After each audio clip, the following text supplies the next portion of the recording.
All right, so this is all the movie Batmobiles that McFarlane's given us so far. All these are ones that I've either done customizations on or about to do customization on. Um, and starting with the 89, which is probably my favorite one because this is the one that I first started with.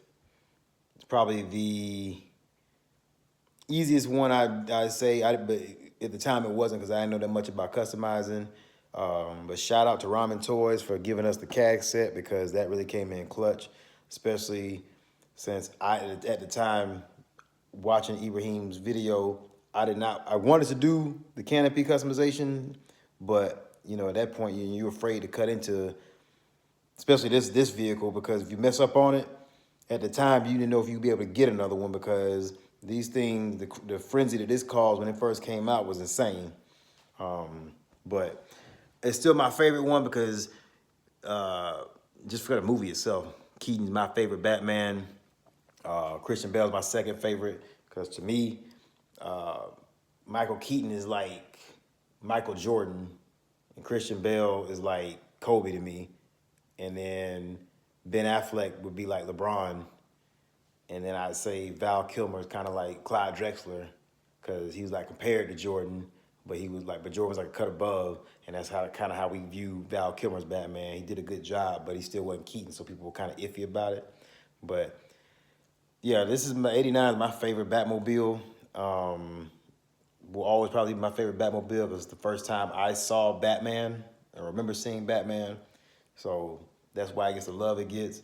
The Batman Forever Batmobile, this one was probably my favorite customization because I think I knew a little bit more about customizing at that time to actually do it. And I was very excited to get this. And this is what actually caused me to stop working on the Tumbler.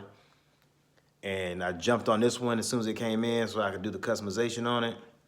And it's funny because actually, you know, when and I hate to say I talked to Ibrahim a lot about like customizing and stuff like that. And so like when I first got this vehicle, I asked him about it, and he said, "Hey, I'm not gonna probably do any of that because I'm not that big on it." And then I told him, I said, "Hey, man, it's actually pretty simple, and it's actually a fun customize." And so when he looked at it, you know, he initially was like, I don't think I want to." Then he looked at it again and said, "You know, I think I'm going to." And then he did it, and he actually enjoyed it, and actually, you know, said that, you know, it's actually, you know, sparked his love for Batman Forever again, which is pretty dope. So I mean, I think a lot of people did this customization, and it was a fun one to do. So you know, if you haven't gotten it, you want to get it. I say, you know, there's plenty of videos, you know, to watch or how to do it. Pretty simple. I had the headlights on this one. Let's see if I can do it. You know, this one's still. This is probably the best one that McFarlane gave us as far as like lights and sounds. Like he made a mistake with the green on there, so we all knew we were gonna do the customization on that out the gate. But you know, once you do it, I mean, it's beautiful, beautiful shelf piece. Yeah, so I really love that one. And then here, you know, we got the '97 Batman and Robin one, which I'm currently working on right now. I'm actually doing the customization that Trish Toys already did on his. If you haven't checked out his video, he got a beautiful video on how to do his customization, and I'm currently doing that now. I cut out this part because I'm gonna go back and I haven't figured out if I'm gonna use light gel or I'm gonna do what he did, and he used that I don't know, that silicone stuff. I got to look it up again to see if you know see how he did it, but so I can add lights in there. He took out the speaker and the soundboard. I'm gonna keep mine in because I think there's a way you can still. I think the fact that McFarlane gave us, you know, lights and sounds is pretty dope, and since we paid for them, I'm gonna go ahead and try to keep it. So I found a way, a workaround to try to keep the sound in there. That way the sound still works, and then I can still get some customization, extra customization out of it. The sound's real low on it now because it's not sitting in its actual spot. I found a way to amplify the sound, but I just had to move it off from this where it was initially here, set off to the side, and then put something on there to like kind of like funnel the sound up so it's louder. But this is what's on the itinerary next. Currently working on. I've added a few lights in there. I'm gonna change them out, but I added some lights in the tires, like in the movie, and I added an extra light in there. So I still got a whole bevy of work to do this. I'm gonna do one thing I think was cool was that he added on his video. He did the spinning turbine, which I'm gonna do that. That was pretty dope. So I am gonna go back and do that. I can't speak. I am gonna do that. I've already, bought the motor and the parts for it to add that in there. So that's gonna be fun. I can't wait to actually add that onto mine. So yeah, and then of course the Tumbler, which I just did the review for. And one thing I didn't mention before on the last one is that I actually widened the rear axle on this. You can see, but I widened it because when Mcfarlane did his, the rear tires, they stopped just past the mud flaps.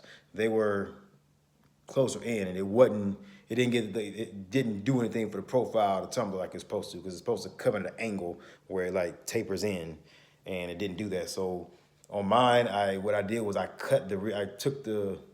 After I took everything apart, which this thing comes apart in like 5 different pieces. When you first take it, it's probably the hardest one to take apart out of all these Batmobiles. It's very intricate how he has this thing screwed together. But once you take it apart, this whole back end comes off.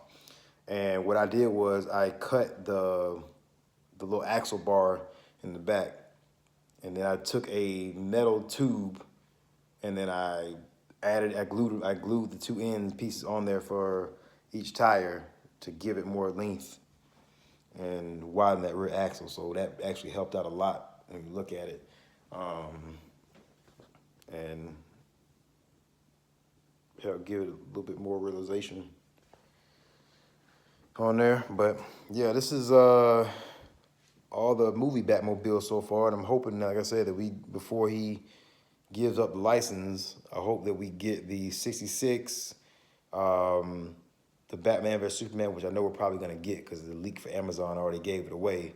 And he does two versions, one original, then one alternate. So since the one on Amazon was the Justice League one, that means that the BVS one probably is going to be a gold label or something the same way the Tumbler was, how we got the camo one and then we got, the regular black. But I'm hoping we get that one. Like I said, man, I hate that he's losing the license because, to keep it a buck, nobody else is giving us vehicles like this in this scale. And like I said, even though they don't necessarily fit the actual figures, they just great shelf pieces, man. If you just keep it, like the way I display my stuff, I like to do mine like set up almost like a movie. Like my display is kind of like, if I'm not doing a movie scene for a display, I'm setting mine up almost like a movie poster setup to where you got features of the movie, strategically placed in an artistic way. And that's how I was going to set these up anyway, since they can't fit in there. They can, but they're not 2-seater, so it's not accurate. But that's how I have mine set up. But they just look nice on the shelf. And like I said, I'm hoping that we get the Batwing, 89 Batwing, which has been in talks, the actual 89 Batwing and not that Flash one. Because I think if you actually give us the actual 89 Batwing and they were to charge $250 for it, I think a lot of people would actually pay that $250 for the real thing. The Flash one, nobody has any affinity for that Batwing because it was in one movie and it wasn't the original. So to make it and charge $250 for it, I get it, but people didn't jump on it because they didn't have any connection to it. If you give us these vehicles, Batwings, at $250, then they will probably pay for it. But what's even crazier is you re-released the DC Direct Batwing, and that was only $195, and people were gladly happy to pay for that one. And that had lights and sounds and was the same size as the Flash Batwing.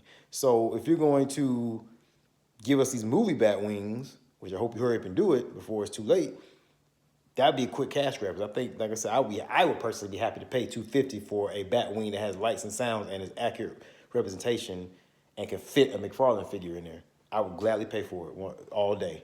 Another vehicle I'm hoping to get is the ski boat from Batman Returns. That is another one. A lot of people want the little ice vehicles from Batman and Robin, which those would be cool too, but I don't necessarily have to have those because those really didn't serve a real purpose. They were just like thrown in there to sell toys. They were in there for like maybe all of like a 10-second shot of them riding to the telescope. Because even Chris O'Donnell said, hey, we got these vehicles, and I'm like looking in the script to see why do we have them, and what are we, what are we using them for? And it doesn't say anything. And it's like, about us getting new vehicles and costumes in this scene in this movie, and it was just to sell toys. That's all it was. So yeah, but yeah, gotta have my guarantees. I gotta have the bat because we already. I mean, you might as well go and finish it, McFarlane. You got this far with everything else in the Dark Knight collection. Finish it. Give us the bat. Give us the '89 Batwing.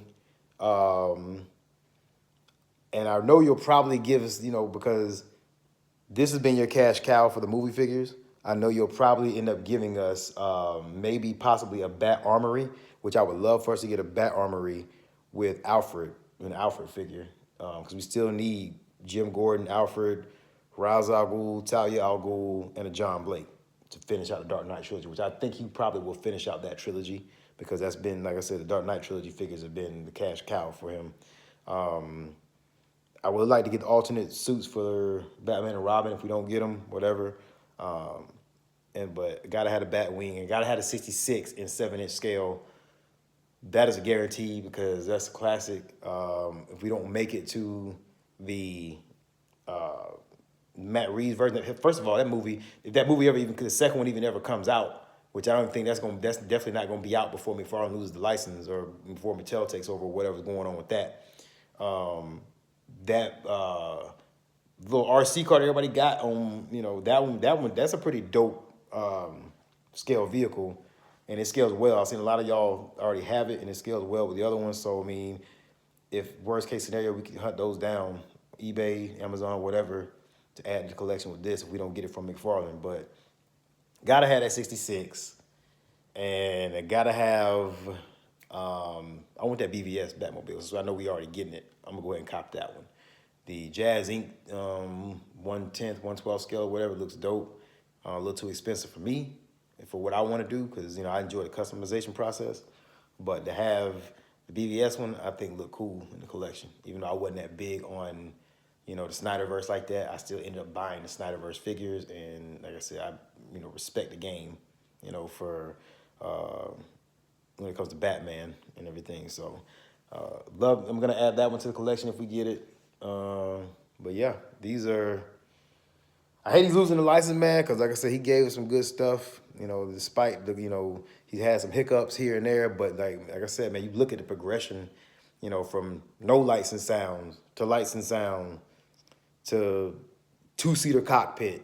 Like he got better. We could say he don't listen to feedback, but I mean they did try. They took liberties in some areas, but I mean, like I said, there's nobody else giving us these kind of vehicles at this kind of price, at this scale, and I'm damn sure not, 1/6 scale collector. I could use Hot Toys, but the thing with Hot Toys, I like to pick up my, vehicles and fidget around with them and, just kind of, just do photography and stuff like that with them and stuff. And you really can't do that with Hot Toys because it's too expensive, it's too big to really fidget with. So that's why I like this scale. Hoping that Ramen Toys gives us that CAG 2.0 because I would love to finish doing the interior custom on this. That would be great to do. I don't think we'll get too many other any more ramen, upgrades for these. I actually messaged Ace about any kind of upgrade he could possibly do with the Tumbler, and he told me, he's like, hey, there's not much really I could do, not much else. And so once I got confirmation from Ace that hey, he's not gonna come out, with any kind of upgrade for it in the future, that's when I decided to cut into this thing and take the risk and make it look better than what it was. Because before they just, like I said, as it was before, it just bothered me too much. But like with this one, I wanted to make sure that I wasn't gonna expend all this energy and time into cutting and customizing just for him to give us a nice little easy to go upgrade. So, but that's all I got, guys, on this. This has been fun. I'm enjoying this. Like I said, hopefully McFarlane can give us some more stuff before it's too late and we can get as many vehicles. And, I guess now that we know he's losing the license, I guess he's already been giving us this stuff at a rapid pace. I guess now it's going to be expedited, so all I can say is get your wallets ready because he's going to just hit us with a barrage of stuff before, I guess, 2026 is over. So that's all I got, guys. Like I said, like, share, subscribe, and check out my Instagram page. It's at Plastic Reality on Instagram. I got a lot of photos, customization upgrades, figure photography, all that good stuff. And like I said, follow me, I'll follow you back. I probably follow a lot of y'all already anyway, so appreciate the love, and y'all have a great Sunday night.